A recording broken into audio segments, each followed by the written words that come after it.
Bienvenidos hermanos a la semana 3 de Teología Sistemática. Empezamos esta semana a estudiar acerca de la doctrina de la Iglesia. Primera Tesalonicenses 1, del 1 al 3 dice: Pablo, Silvano y Timoteo, a la Iglesia de los Tesalonicenses en Dios Padre y en el Señor Jesucristo, gracia y paz sean a vosotros de Dios nuestro Padre y del Señor Jesucristo. Damos siempre gracias a Dios por todos vosotros, haciendo memoria de vosotros en nuestras oraciones, acordándonos sin cesar delante de Dios y el Padre nuestro de la obra de vuestra fe, del trabajo de vuestro amor y de vuestra constancia en la esperanza en nuestro Señor Jesucristo. Como en la mayoría de las cartas, Pablo aquí se dirige a la iglesia, la comunión de los santos, salvados por Cristo, guiados por el Espíritu Santo, perteneciendo a Dios en tal y tal ciudad. Lo primero que notamos es que la vida cristiana es una vida en relación con otros. Pablo también habla de la obra de fe, el trabajo de amor, la esperanza en Cristo de esta iglesia. Lo más básico de este pasaje es que la iglesia pertenece a Dios, tiene una identidad dada por Dios y vive para glorificar a Dios. Vamos a hablar hoy día y van a estudiar esta semana acerca de la iglesia, pero no nos olvidemos del Espíritu Santo. Vimos que el Espíritu Santo de Dios tiene todo que ver con la salvación del individuo y la vida cristiana. También tiene todo que ver con la iglesia y la vida cristiana del cristiano en comunidad. Algunos preguntan y debaten si la vida cristiana individual, o sea, el discipulado del individuo, sus disciplinas personales, o si el individuo, o si la iglesia, la vida de cristianos juntos y unidos, ¿cuál es más importante? La realidad es que no se puede separar, no se pueden separar lo individuo y la comunidad o lo corporal. No se puede tener uno sin el otro. Ser creyente, ser cristiano, seguidor de Jesús no es una experiencia aislada, una experiencia individualista, ausente de la iglesia. Como cristianos somos partes unos de los otros en este mundo y para la eternidad. Bueno, primero algunas cosas para notar aquí. El Espíritu Santo, hablamos del Espíritu Santo y la existencia de la iglesia. 2 Corintios 13, 14 dice: la gracia del Señor Jesucristo, el amor de Dios y la comunión del Espíritu Santo sean con todos vosotros. Amén. Filipenses 2.1 dice: por tanto, si hay algún consuelo en Cristo, si algún estímulo de amor, si alguna comunión del Espíritu, si algún afecto entrañable, si alguna misericordia, etcétera, etcétera. Bueno, depende de cómo se interpreta el griego. Esa palabra comunión, koinonía del Espíritu, puede ser interpretada en varias formas. Uno, como participación en el Espíritu, o número dos, como comunión con Dios creado por el Espíritu, o número tres, la comunión del Espíritu en el sentido de la comunidad que fue creada e inspirada por el Espíritu Santo. Casi cierto significa esa palabra comunión, koinonía, que la iglesia, el compañerismo, la comunión, la koinonía del Espíritu Santo fue creado con el don y la llegada del Espíritu Santo. Lo que hay que recordar, y he aquí la aplicación práctica, es que el Espíritu Santo es creador, es el sustentador y es el que da crecimiento a la iglesia. Como seres humanos tenemos nuestra parte, pastores, plantadores, evangelistas, etcétera, etcétera, pero debemos de cuidar de no enfatizar nuestro papel más de lo necesario. Número dos, el Espíritu Santo y la unidad de la iglesia. La iglesia no solamente depende del Espíritu Santo por su mera existencia, pero también por su unidad. Pablo le dice a los corintios en 3, 16 y 17 que ellos como un grupo son el templo del Espíritu Santo. Y ese templo cruza barras étnicas, raciales y socioeconómicos, o por lo menos debería. Existe un pecado de la división y del cismo. Sí, a veces tenemos que dividir una iglesia, una asociación, una denominación por razones doctrinales serias. Pero a veces, tantas veces, hay divisiones por cualquier cosita donde hay algún desacuerdo. Número 3, el Espíritu Santo y la alabanza de la iglesia.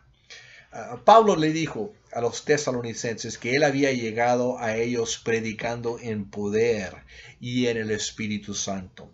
Le dijo a los corintios que su mensaje y predicación era con demostración del poder del Espíritu. Los reformadores enfatizaron el papel del Espíritu Santo en la predicación. Ahora, el Espíritu Santo y la música, la alabanza, es seguramente una de las áreas más controversiales en la alabanza cristiana. Los primeros cristianos fueron animados a cantar salmos, himnos, canciones espirituales. Lutero creyó en los himnos y escribió muchos. Calvino prefirió, al contrario, restringir el canto a los textos bíblicos, especialmente los salmos.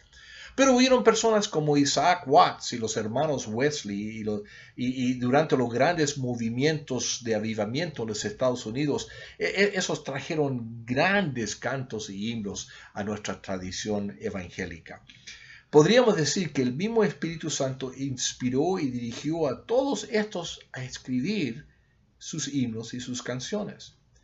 Pero sí queremos tener mucho cuidado con los himnos, los cantos y las alabanzas, y queremos tener cuidado que sean correctos teológicamente, que estén balanceados en sus temas doctrinales y que no sean cantadas simplemente porque son populares y se oyen en la radio cristiana, que son bonitos o que son el preferido del líder de alabanza. Número 4, el Espíritu Santo y la misión de la iglesia. Bueno, si miramos la gran comisión como la declaración de visión de la iglesia, entonces podemos decir que el Espíritu Santo provee lo que la iglesia necesita para cumplir con esa misión. Número 1, poder. Lo vemos en Hechos 1:8 también y en Romanos 15, 18 al 19. El Espíritu Santo provee el personal necesario. Lo vemos en Hechos 13, 2 al 3. Y el Espíritu Santo nos indica a los lugares para ir y trabajar y obrar y predicar, ¿no? Nos guía a lugares específicos para testificar y obrar. Lo vemos en Hechos 16, 6 al 8.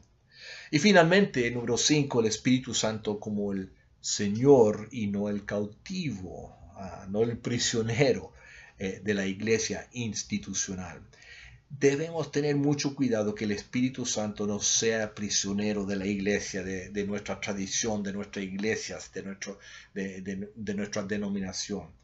Eso ocurre varias veces, uno por medio del institucionalismo y el sacramentalismo, por supuesto, como hemos ya hablado de la iglesia católica, lo que creen los sacramentos. Realmente piénsenlo, tienen prisionero al Espíritu Santo. De esta forma y esta forma nada más se comparte los dones, el beneficio del Espíritu Santo. Pero también puede ser prisionero por medio de una unión de iglesia y Estado, ambos en el mundo del este y del oeste, oriental y occidental. Se ha visto muchas veces en la historia, vamos a tener una unión de iglesia y Estado y vamos a ser todos cristianos. Estudien la historia, hermanos, eso nunca sale bien, esa cosa. Número 3, podemos tener prisionero al Espíritu Santo por medio de los caprichos de la mayoría en iglesias congregacionales, por medio de la democracia. Yo creo en la iglesia congregacional y que hay que votar, pero muchas veces la mayoría no tiene la razón. Sea como sea que uno interpreta la Biblia en cuanto a la misión, la política, la vida de la iglesia, el Espíritu Santo siempre debe ser el Señor y el guía de la iglesia. Ahora, mientras están esta semana leyendo los capítulos 50-53 de Erickson, fíjense especialmente en lo siguiente. Número 1, la naturaleza de la iglesia es una discusión y debate que ha tenido mucha importancia en la historia. Para muchas personas hoy día, poco de esto tiene importancia, especialmente aquí en los Estados Unidos. Vivimos en una sociedad de cristianos consumidores. Buscan una iglesia porque les gusta el pastor o la música o cualquier razón menos que la doctrina. ¿Por qué es importante entender y enseñar acerca de la naturaleza de la iglesia? Número 2, en el capítulo 51, Erickson habla de 4 funciones de la iglesia. ¿Deberían ser más? ¿Cómo puede una iglesia trabajar para mantener un balance saludable en todas las funciones de la iglesia? Número 3, fíjense también en la discusión de Erickson acerca del gobierno de la iglesia. ¿Está de acuerdo con las conclusiones que él da? ¿Por qué sí? ¿Por qué no? Y número 4, ¿le damos hoy día la importancia al bautismo que debería tener? Cosas para pensar, para reflejar mientras están leyendo. Recuerden que tienen foros, participación en foros esta semana. Que tengan una buena semana, hermanos. Deja orar por ustedes. Señor, doy gracias otra vez que podemos estudiar. Doy gracias por estos alumnos. Doy gracias por sus iglesias. Damos gracias por tu iglesia, la iglesia de Cristo, pero también por las manifestaciones de esas iglesias en diferentes contextos y diferentes idiomas, diferentes situaciones étnicas y culturales. Damos gracias, Señor, que tu Espíritu Santo no puede ser nuestro prisionero, Señor. Ayúdanos nosotros, Señor, a rendirnos para ser el prisionero del Espíritu Santo. En el nombre de Cristo. Amén. Gracias, hermanos. Tengan una buena semana.